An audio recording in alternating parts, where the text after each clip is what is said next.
بسم الله الرحمن الرحيم. الحمد لله رب العالمين، والصلاة والسلام على المبعوث رحمة للعالمين نبينا محمد وعلى آله وصحبه ومن تبعهم بإحسان إلى يوم الدين. أما بعد, Alhamdulillah, kita masih melanjutkan pelajaran kita masih dalam baca Risalah Al-Usul min Ilm Al-Usul karya Fadilatul Syekh Al-Allamah Muhammad bin Shalih Al-Utsaimin rahimahullah ta'ala. Alhamdulillah, kemarin kita sudah menyelesaikan pembahasan Al-Khas, khususnya tentang Al-Mukhassis, Al-Munfasil, yang dengannya kita tutup pembahasan ini. Dan insyaallah ta'ala di hari ini, kesempatan kali ini, kita akan masuk dalam pembahasan yang baru, yaitu pembahasan tentang Al-Mutlaq wal-Muqayyad. Baik, mana Al-Qari? Siapa? Coba di belakangnya, paling belakang sana. Saudara belum pernah saya dengar suaranya. Enak toh. Sekali-sekali. Ingat ya, suaranya jangan sampai mengganggu Ustadz di depan.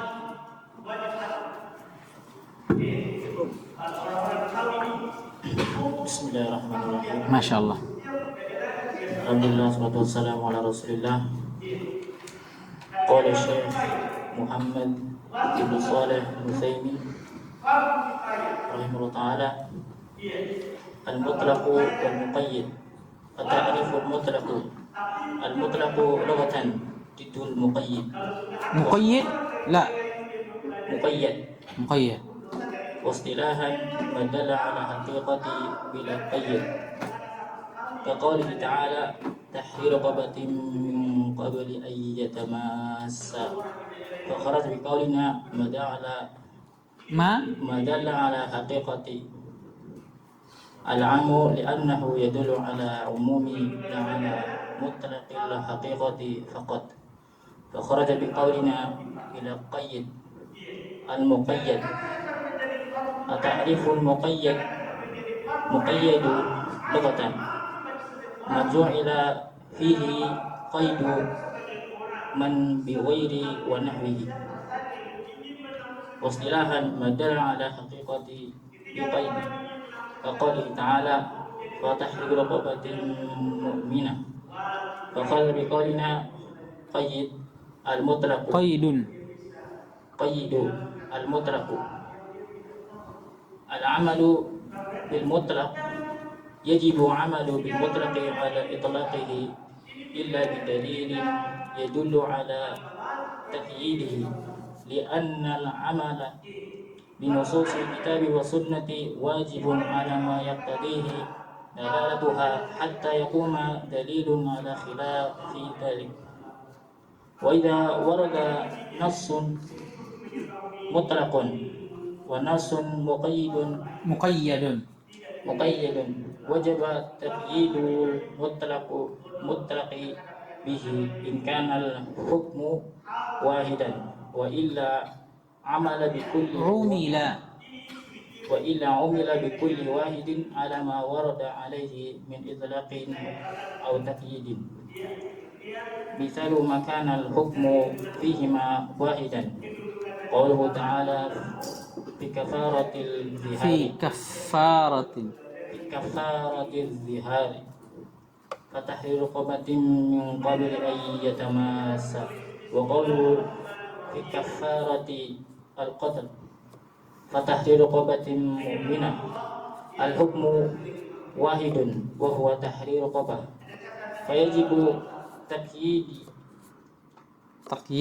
فيجب تقييد المطلق في كفارة الظهار المقيد في كفارة القتل، ويشترط الإيمان في الرقبة في كل منهما. والمثال ما ليس الحكم فيهما واحدا قوله تعالى والسارق والسارقة فاقطعوا أيديهما، وقوله في آيات الوضوء فاغسلوا وجوهكم وأيديكم إلى مرافق. فالحكم مختلف، ففي الأولى قطع وفي لا الثاني لا قطع. وفي الأولى قطع وفي الثاني غسل. فلا تقييد الأولى بالثاني، فلا تقيد الأولى بالثانية، بل تبقى على إطلاقها، ويكون القطع من الوقوع لا مفصل. مفصل الكف، والغسل إلى مرافق. طيب. ثم قال رحمه الله ta'ala al-mutlaq wal-muqayyad. Sebelumnya beliau membahas tentang al-am wal-khas, yang dimana keduanya juga merupakan dari dalalatul alfaz, penunjukan atau makna dari lafaz. Beliau menyusul dengan pembahasan berikutnya tentang al-mutlaq wal-muqayyad, lafaz yang mutlak dan muqayyad. Mutlak itu lafaz yang global, dan muqayyad lafaz yang telah ditentukan. Muqayyad dari kata qaid, telah diikat, ditentukan. Thumma qala rahimahullah ta'ala ta'rif al-mutlaq. Qala al-mutlaq lughatan diddul muqayyad. Lafaz yang mutlak itu secara bahasa dia lawan dari al-muqayyad.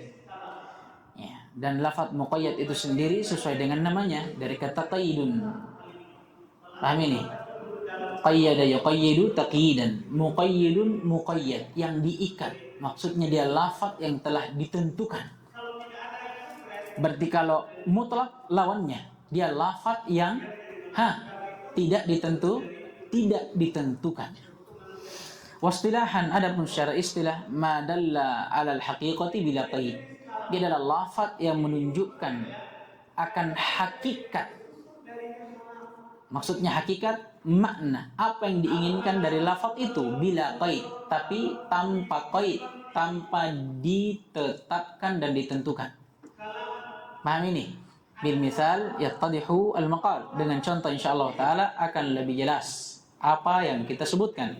Kaqaulihi ta'ala, seperti firman Allah Subhanahu wa taala, fatahriru raqabatin min qabli ay yatamassa. Paham ini? Ini kafarah. Allah jelaskan kafarah bagi orang-orang yang mendihar istrinya. Kata Allah, wajib baginya untuk membebaskan seorang budak wanita. Ini syahidnya. Seorang budak wanita. Lafaz di sini telah lewat. Paham? Raqabah. Dia nakirah. Dalam bentuk atau konteks apa ini? Penetapan. Apa maknanya sebelumnya kalau nakirah dalam konteks penetapan? Bukan. Nakirah fi siyaqil itsbat. Mutlaq. Yang umum itu nakirah fi siyaqin nafi, awin nahi, awis syar, awis istifham, al-inkari. Ini fi siyaqil itsbat. Maknanya mutlaq. Apa maksudnya? Wajib bagi seseorang yang mendihar istrinya untuk membebaskan seorang budak wanita. Sekarang, hakikatnya ditahu atau tidak? Ditahu, budak wanita. Tapi yang jadi masalah ini, budak wanita yang seperti apa? Paham tidak ini? Paham tidak? Ini mutlak. Kenapa? Karena walaupun kita tahu hakikatnya, apa yang diinginkan dari lafaz, paham ini? Ya budak tentunya, budak wanita, tapi kita tidak tahu budak wanita ini seperti apa. Apakah dia budak wanita yang kafirah atau harus mukminah? Paham ini? Kita tidak tahu, tidak ada qaid di situ. Paham ini? Tidak jelas. Sama seperti contoh yang kita jelaskan kemarin, ada orang yang mengatakan akrim taliban, muliakanlah salah satu dari santrimu. Sekarang kita sudah tahu tidak hakikat pemuliaan di sini untuk siapa? Kita sudah tahu untuk talib, jelas untuk penuntut ilmu, untuk santri. Tapi yang masalah di sini santrinya ini siapa? Paham ini? Bisa Abdullah, bisa Abdurrahman, bisa Aco, bisa Badoleng, nggak ditahu siapa. Paham ini? Paham tidak ini? Jadi kita tahu hakikatnya, tapi kita tidak tahu siapa yang dimaksudkan dalam hakikat itu. Paham tidak ini? Paham ji? Nah, beda kalau saya mengatakan akrim Zaidan langsung. Paham tidak ini? Ini maksudnya. Fakharaja biqaulina qala rahimahullah, maka keluar dari ucapan kami madalla alal haqiqah, bahwa lafaz mutlak dia adalah lafaz yang menunjukkan akan hakikat sesuatu, keluar darinya al-am, lafaz umum. Paham ini? Li'annahu yadullu alal umum, karena dia menunjukkan akan lafaz yang umum, la alal mutlak al-haqiqah faqat, tidak menunjukkan terhadap lafaz yang mutlak hakiki. Seperti contoh kemarin, ada orang mengatakan akrim at-tullaba dengan akrim taliban. Paham tidak ini? Sekarang kalau dari sisi keduanya, lafaz mutlak dengan umum mirip. Paham? Dari sisi mana? Dari sisi sama-sama tidak ditahu siapa yang diinginkan di dalamnya. Paham tidak ini? Dari sisi ghairu muayyannya sama. Makanya sebagian ulama ada yang mengatakan am dan mutlak dari satu sisi sama-sama bermakna umum. Paham ini? Tapi bedanya dari sisi mana? Dari sisi jumlahnya.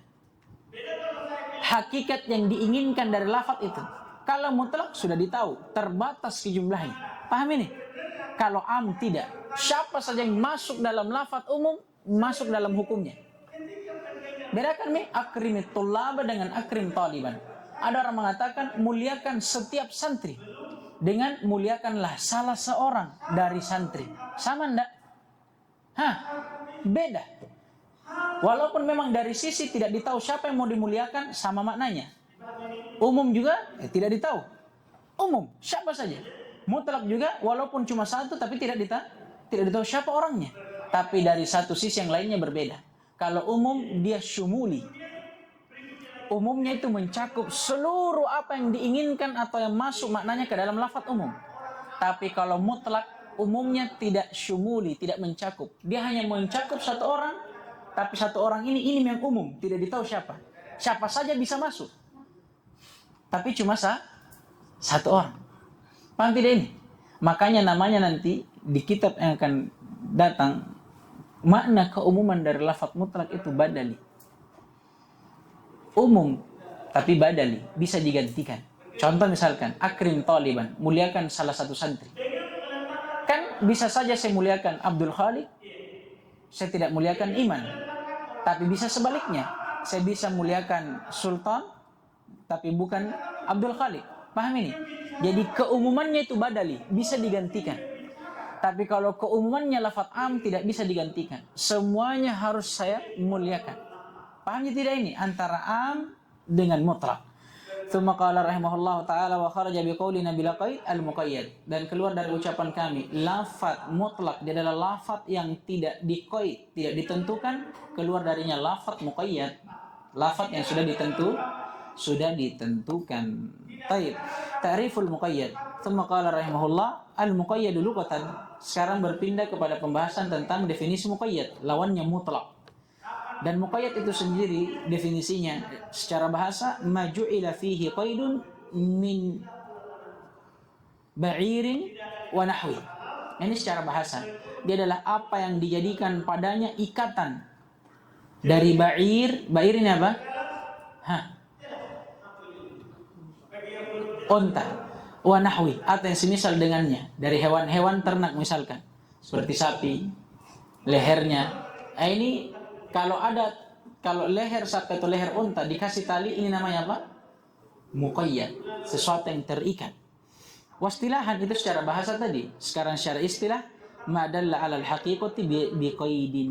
Masyaallah. Ini adalah lafaz yang menunjukkan akan hakikat sesuatu, tapi bedanya dengan mutlak. Kalau muqayyad dia biqaidin, dengan qaid, dengan penentuan. Sudah ditetapkan siapa yang diinginkan itu. Kaqaulihi ta'ala, sebagaimana firman Allah Subhanahu wa taala, fatahriru raqabatin mu'minah. Masyaallah, ini dalam kafarah qatl, kafarah bagi orang yang membunuh. Kata Allah, wajib baginya membebaskan seorang budak wanita yang beriman. Perhatikan ayat yang beliau contohkan sebagai contoh lafaz mutlak. Apa kata Allah? dan wajib baginya membebaskan seorang budak wanita. Mutlak. Ditahu hakikatnya bahwa yang diingin dibebaskan ini adalah budak wanita, tapi tidak ditahu siapa. Berbeda dengan ayat mutlak atau muqayyad. Allah katakan fatahriru raqabatin mu'minah. Yang dibebaskan di sini adalah budak wanita dan beriman. Dikoi ada ketentuannya. Maka tidak setiap budak boleh dibebaskan, melainkan budak yang mukminah, yang beriman saja. Tsumma qala rahimahullahu taala fa kharaja biqaulina qaidun al-mutlaq. Keluar dari ucapan kami bahwa lafaz muqayyad dia adalah lafaz yang dikoi, yang telah ditentukan dan ditetapkan siapa yang diinginkan darinya, keluar darinya lafaz mutlak. Kenapa? Karena lafaz mutlak dia adalah lafaz yang tidak dikoi atau tidak ditetapkan siapa yang diinginkan darinya. Nah, sekarang beliau beranjak kepada al-amal bil mutlak. Ya, bagaimana seseorang beramal dengan lafaz yang mutlak? Kalau ada ayat turun, lafaznya mutlak, bagaimana cara beramal dengannya? Qala rahimahullahu taala yajibul amal bil mutlaqi ala itlaqihi illa bidalilin yadullu ala taqyidi. Wajib beramal dengan mutlak. Maksudnya nas, dalil yang datang dengan lafaz mutlak. Kita wajib beramal dengannya di atas keitlakannya, di atas makna globalnya dia, illa kecuali ada dalil yang menunjukkan akan muqayyadnya, bahwa dia telah dikoi, ditetapkan dan ditentukan. Li'anna al-amala binususil kitabi was sunnati wajibun ala ma taqtadihi dalalatuha hatta yaquma dalilun ala khilafi dalika. Sama alasannya, karena beramal dengan nusus Al-Quran dan Sunnah itu wajib di atas apa yang ditunjukkan oleh lafaz-lafaznya. Paham ini? Kalau Al-Quran itu datang dengan lafaz mutlak, wajib tidak beramal. Wajib kita beramal dengannya. Begitu pula ketika dia datang dengan lafaz yang umum, wajib kita beramal di atas kemutlakannya dan keumumannya. Tapi hatta yaquma dalilun, sampai ada dalil ala khilafi dzalika yang datang menyelisihi hal tersebut. Contoh, kalau dalil umum datang dalil yang mengkhususkannya, maka kita khususkan. Begitu pula dalil yang mutlak, kalau datang dalil yang mengqaidnya, maka kita apa? Kita takyid dia. Tsumma qala rahimahullahu ta'ala idza warada nassun mutlaqun wa nassun muqayyadun wajaba taqyidul mutlaqi bihi. Ini masyaallah.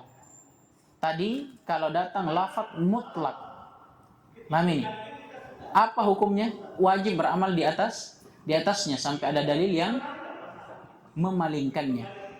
Maka kata beliau, kalau ada dua nas, dua dalil datang, satunya mutlak dan satunya muqayyad, apa yang wajib bagi kita? Kata beliau, wajib taqyidul mutlaqu bihi, ai bidzalikal muqayyad. Wajib untuk mentakyid mutlak, mengqaid, menetapkan, menentukan lafaz yang mutlak tadi dengan yang muqayyad. Hanya saja di sini ada pembahasan. Kata beliau, in kana al-hukmu wahida. Itu dengan syarat kalau hukum dari kedua ayat atau kedua nas, kedua dalil, yang mutlak dan yang muqayyad ini sama. Paham tidak ini? Kalau hukum yang dibahas dalam kedua ayat sama. Wa illa, atau wa illam yakunil hukmu wahidan, tapi kalau hukum dari kedua ayat itu berbeda, paham ini? Apakah boleh kita membawa lafaz mutlak atau ayat yang mutlak kepada muqayyad? Kata beliau, umila bi kulli wahidin ala ma warada alaihi min itlaqin aw taqyid. Kalau beda hukumnya, maka setiap dari kedua ayat diamalkan di atas penunjukannya. Yang mutlak kita tetapkan di atas keitlakannya, yang muqayyad juga kita tetapkan di atas muqayyadnya. Paham ini? Kalau beda hukumnya. Beliau bawakan contohnya. Tsumma qala rahimahullahu taala misalu ma kana al-hukmu fihi ma wahida. Contoh, ada dua ayat yang turun, mutlak dan muqayyad, dan hukum dari kedua ayat itu satu. Qauluhu ta'ala fi kafaratul dhihar, firman Allah Subhanahu wa taala di dalam menjelaskan kafarah dhihar. Kata Allah, fatahriru raqabatin min qabli ay yatamassa, maka wajib baginya untuk membebaskan seorang budak wanita sebelum dia menyentuh istrinya. Paham ini? Syahidnya mana? Raqabah, budak wanita. Ini mutlak, tidak ditahu budak wanita yang seperti apa. Paham ini? Kemudian datang firman Allah Subhanahu wa taala fi kafaratil qatl, dalam menjelaskan kafarah pembunuhan. Kata Allah Subhanahu wa taala, fatahriru raqabatin mu'minah, wajib atasnya untuk membebaskan seorang budak wanita yang beriman. Syahidnya mana? Raqabatin mu'minah, budak wanita yang beriman. Kalau kita lihat dari dua ayat, ayat yang pertama apa maknanya? Raqabah, mutlak, budak wanita tidak ditahu, tidak dikoid, tidak ditetapkan siapa budak wanitanya. Pahami? Tiba-tiba datang ayat kedua yang mengkoid budak wanita yang diinginkan apa? Yang beriman. Sekarang pertanyaannya, bagaimana kalau terjadi seperti ini? Ada ayat mutlak, ada ayat muqayyad. Kata beliau, kalau sama hukum dan pembahasannya, maka boleh kita apa? Bahkan wajib kita bawa yang mutlak kepada muqayyad. Sekarang kita lihat. Fal hukmu wahidun. Hukum pada kedua ayat ini sama, wa huwa tahriru raqabah. Ini sama-sama membahas tentang wajibnya membebaskan budak. Bagi keduanya, bagi yang mendihar istrinya atau yang membunuh seorang muslim. Paham ini? Fayajibu taqyidul mutlaqi fi kafaratid dhihari bil muqayyad fi kafaratil qatl. Maka kalau begitu wajib ayat yang mutlak pada kafarah dhihar kita bawa kepada ayat yang muqayyad pada kafarah pembunuhan. Maka bagaimana natijahnya, hasilnya? Wa yushtaratul imanu fir raqabati fi kulli minhuma. Kalau begitu kesimpulannya, dipersyaratkan harus adanya keimanan pada budak wanita yang dibebaskan atau yang diperintahkan untuk dibebaskan pada setiap kafarah. Paham ini? Jadi kesimpulannya kalau begitu, kita mutlak atau kita qaid lafaz mutlak pada kafaratul dhihar dengan lafaz muqayyad pada kafarah qatl. Maka kesimpulannya kita katakan kafarah dhihar juga mempersyaratkan budak yang diperintahkan untuk dibebaskan harus beriman. Paham ini? Itu juga kesimpulannya. Karena satu hukumnya. Sekarang faedah kata beliau, mithalu ma laysa al-hukmu fihi ma wahida. Contoh, kalau pada dua dalil yang mutlak dan muqayyad hukumnya tidak sama atau berbeda. Qauluhu ta'ala, firman Allah Subhanahu wa taala, was-sariqu was-sariqatu faqata'u aydiyahuma. Bagi seorang pencuri, laki-laki ataupun wanita, maka hukuman bagi mereka dipotong tangan keduanya. Paham ini? Paham? Syahidnya aydiyahuma. Lafaz tangan di sini. Kemudian datang lafaz tangan di sini kan mutlak dia. Tidak ditahu sampai di mana. Apakah sampai jari saja atau pergelangan tangan atau siku atau dikasih habis sampai di bahu. Paham ini? Kan tidak ditahu sampai di mana. Datanglah firman Allah Subhanahu wa taala dalam ayat wudu. Faghsilu wujuhakum wa aydiyakum ilal marafiq. Maka cucilah wajah-wajah kalian dan tangan-tangan kalian ilal marafiq. Sampai ke mana? Sampai ke siku. Sekarang yang menjadi pertanyaan. Dua ayat ini, satu ayat datang mutlak, dari tahu sampai di mana. Ayat yang kedua, yang satunya lagi datang muqayyad, yang menunjukkan akan batasan tangan itu sampai ke siku. Sekarang, apakah boleh kita katakan kalau begitu kita qaid saja ayat tentang potong tangan yang tidak ditahu sampai di mana dengan ayat berwudu yang membatasi tangan sampai ke siku, sehingga kita simpulkan bahwa batas potong tangan dalam hukum pencurian sampai di siku. Apakah boleh kita katakan seperti itu? Tidak. Kenapa? Karena hukum pada keduanya berbeda. Oleh karenanya kata beliau fal hukmu mukhtalif. Kalau kita lihat hukum dari kedua dalil ini, nas ini berbeda. Fa fil ula qat'un wa fil tsaniyati ghuslun. Pada ayat yang pertama, hukum yang terkandung di dalamnya hukum potong tangan. Sedangkan pada ayat yang kedua ini hukum tentang cuci tangan. Sama enggak potong tangan dengan cuci tangan? Satunya hukum had, satunya hukum wudu. Sama enggak? Berbeda. Fala tuqayyadul ula bitsaniyah. Maka tidak boleh kita qaid ayat yang pertama dengan yang kedua sehingga kita katakan, oh kalau begitu, kalau ada orang dipotong tangannya maka batasannya sampai di siku. Enggak boleh kita katakan seperti itu. Kenapa tadi alasannya? Karena hukumnya berbeda. Maka kalau enggak boleh kita qaid, bagaimana jalan keluarnya? Kata beliau, bal tabqa ala itlaqiha wa yakunu al-qat'u min al-ku' mafsilil kaffi wal ghuslu ila al-marafiq. Tiada lain, dia tetap di atas kemutlakannya. Ayat yang pertama tentunya. Dan sekaligus kita pahami begitu pula ayat yang kedua, dia tetap di atas muqayyadnya. Maka kata beliau, maka kesimpulannya potong tangan itu batasannya mulai dari mana? Al-ku' pergelangan pergelangan tangan, mafsalil kaf, ini kata beliau, wal ghuslu ilal marafiq. Adapun mencuci tangan dalam wudu tetap kita tetapkan di atas muqayyadnya, yaitu sampai ke sini.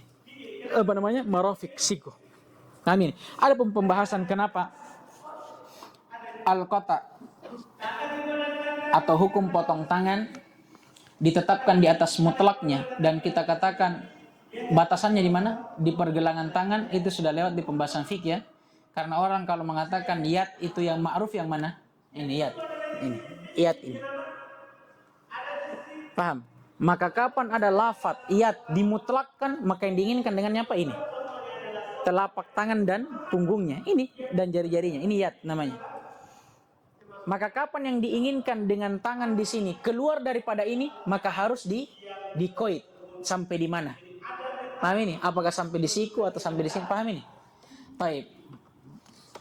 Selesai pembahasan tentang mutlak dan al-muqayyad. Kita lanjut dan saya baca sendiri insyaallah taala. Tsumma qala rahimahullahu taala al-mujmal wal mubayyan.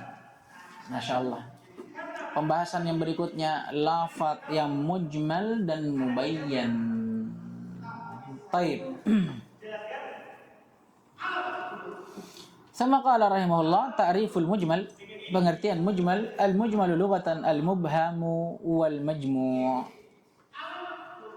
Kata beliau, lafaz mujmal secara bahasa dia al-mubham, yang samar.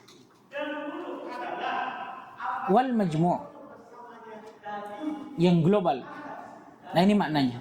Dari mujmal itu secara bahasa dia lafaz yang mubham, yang samar. Dan al-majmu' yang global.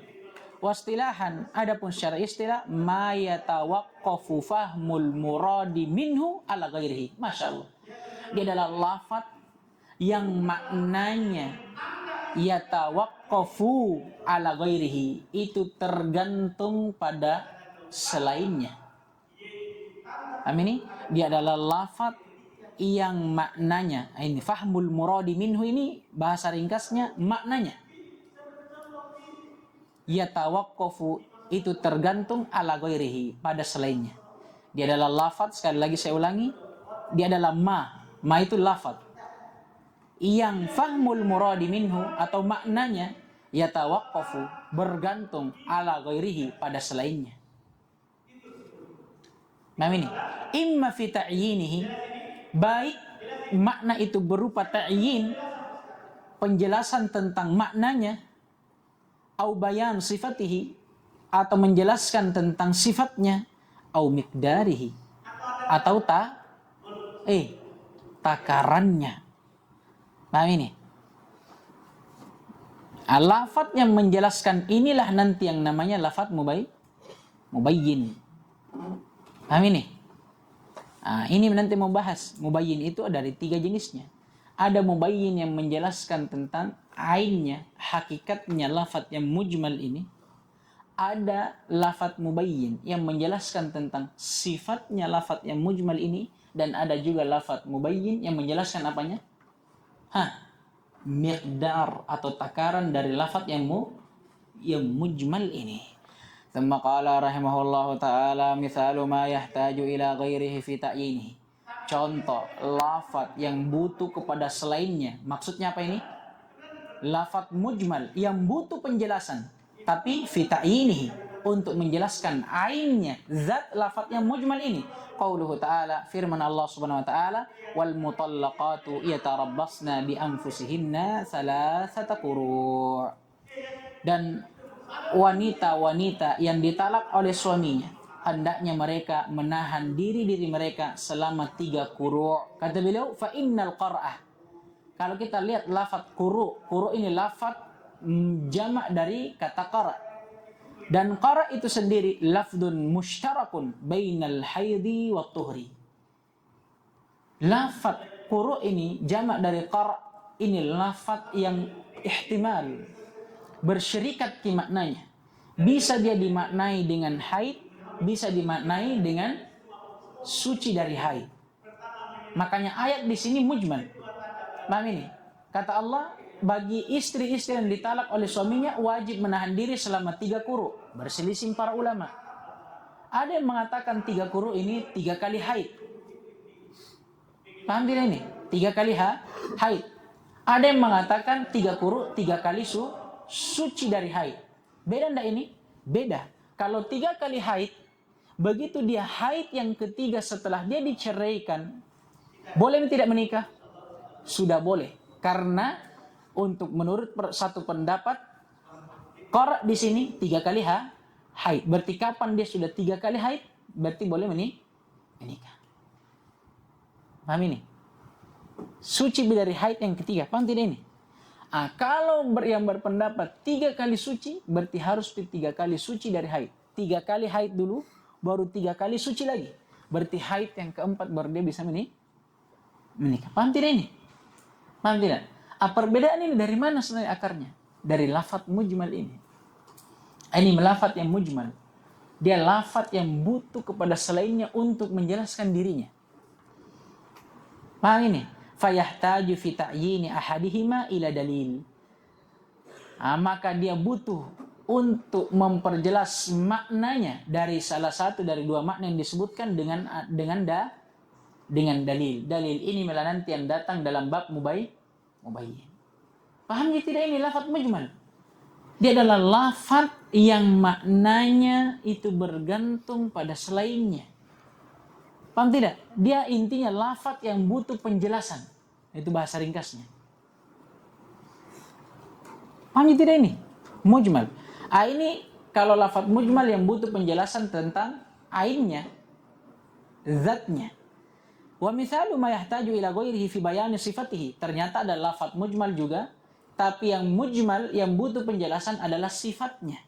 Qauluhu ta'ala, firman Allah SWT, wa aqimus shalah, dan dirikanlah salat. Kata aqimu di sini, dirikan. Kata beliau, fa inna kaifiyata iqamatis shalah majhulah.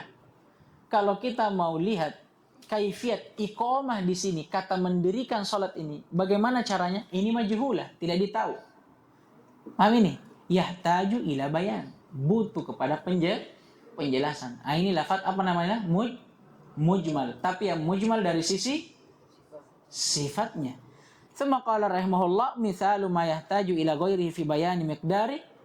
Contoh lafadz mujmal yang tidak diketahui maknanya, tapi dari sisi miqdarnya butuh penjelasan, tapi dari sisi takarannya.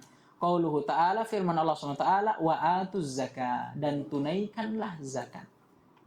Kata beliau, fa inna miqdara zakatil wajibati majhulun yahtaju ila bayan. Kalau kita mau lihat pada lafadz ini, kata atu dan tunaikanlah zakat, ini majhulah. Kita tidak tahu berapa jumlahnya. berapa nisabnya, haulnya, atau berapa yang harus kita keluarkan, kita tidak tahu. Maka butuh kepada penjelasan. Taib. Tsumma qala rahimahullah ta'rif al-mubayyan. Beliau masuk ke dalam pembahasan tentang al-mubayyan, dan ini insyaallah taala kita akan ambil di pembahasan berikutnya. Naktafi bihadzal qadar, subhanakallahumma bihamdik, asyhadu an la ilaha illa anta, astaghfiruka wa atubu ilaik. Wa wallahu al-jami' lima yuhibbu wa yarda. Wa atina al-afiyata was salamah innahu lidzalika wal qadir alaih. Walhamdulillahirabbil alamin.